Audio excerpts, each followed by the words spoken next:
All right. I'm Brandon, and I'm the co-founder of Harlem Capital, a $200 million venture capital fund focused on investing in the founders of the next generational companies. The concept of banking is that you are literally a cog in a machine. My entire life's work was to work on Wall Street. Within 6 weeks of training, I realized I was climbing the wrong ladder. Today, we're gonna focus on all the behaviors, activities, and the strategies that help us find the founders building the next generational companies.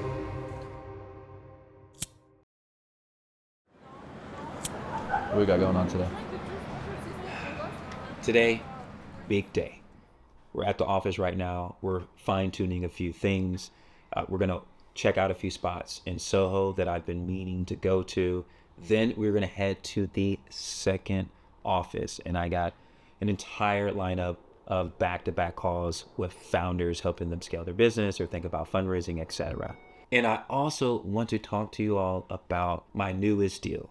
It's in the nuclear energy space. I've never done anything in nuclear or deep tech. The founder is someone I met at a demo day at Stanford a year ago. And in his background, he has also worked in hardware before. So he worked in EV drones that were working and selling to the military. He worked in EV boats. He sold $20 million EV tugboats to the Long Beach port out there in California. And while he was working on that, he said, everything comes on a cargo ship. So I've been thinking too small around tugboats. I want to go after cargo ships. So I want to build nuclear reactors for cargo ships. And so now I'm doing a sprint and blitzscaling to understand everything about nuclear reactors. And we're going to see if we can get this past our investment committee, which is the big committee, for us to decide if we're going to invest millions of dollars into a business. Kind of got to dress the part. If you want to do multi-million dollar or billion dollar deals, first of all, you got to dress like you're going to do it.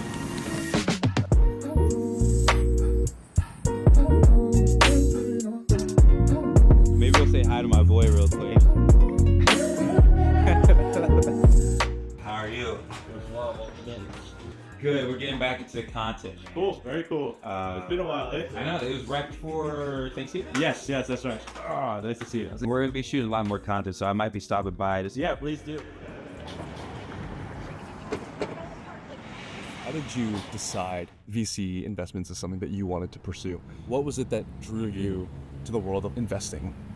I was pre-med when I went to college. I was really good at biology, and then I took a chemistry class and just got smoked. And so I got into healthcare administration, which was the business part of healthcare. And then that meant that I had to start taking different classes. So I took an economics class and I blew it out the water. To pay my rent and to do things that I wanted to do in undergrad, I was also an eBay power seller. So I sold like Hollister, Abercrombie, my saxophone, Xboxes, iPhones, etc. And so I understood supply, demand, elasticity, how to sell, product positioning, all those things I already understood, mainly because I had to make a sale. It was a survival thing. It was a survival thing. So basically, my roommate and I just went ham doing homework, trying to get better scores than us. And we did so well in these economics classes. Our university sent a letter home in the mail saying that we should major in economics.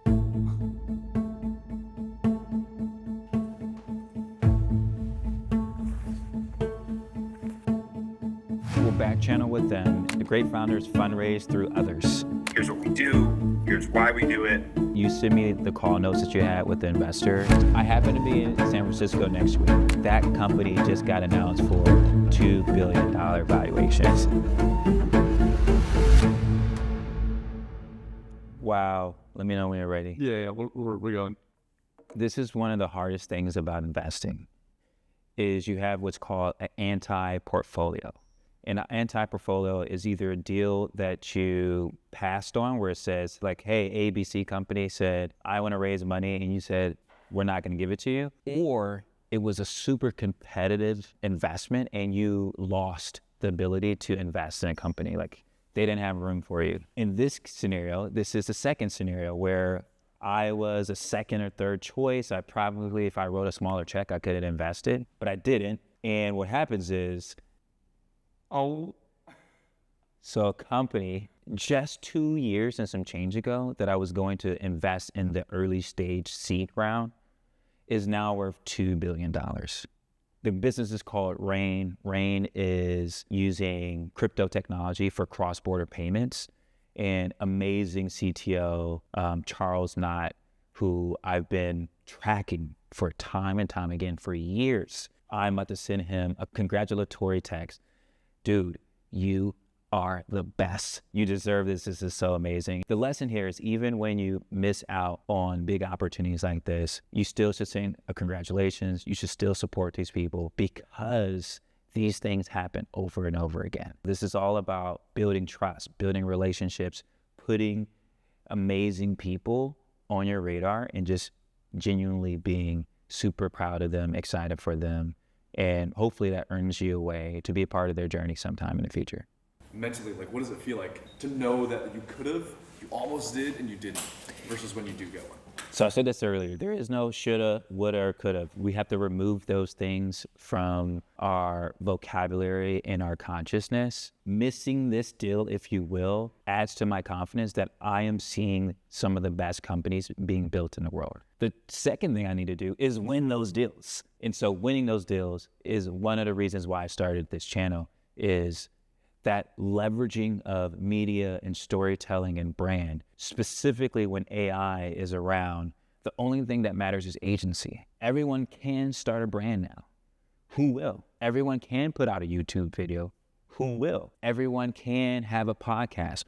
Who will do it? And then once you do it, can you compete at the top levels? The biggest struggle in finding these deals and then winning them is building trust. I think there's so many different things, so many different words and vocabulary that you can use.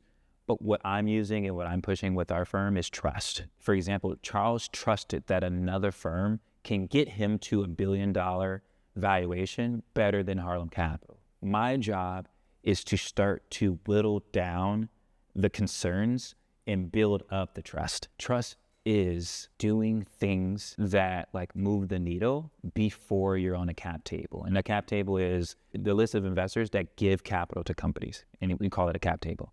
And so that's the journey we're on right now. Like, that's why I want to document this journey. I want to document the hard loss. Someone being valued at a $2 billion valuation and me not being in a deal hurts so bad, but it gives me fuel to the fire that I'm getting really good shots on goal.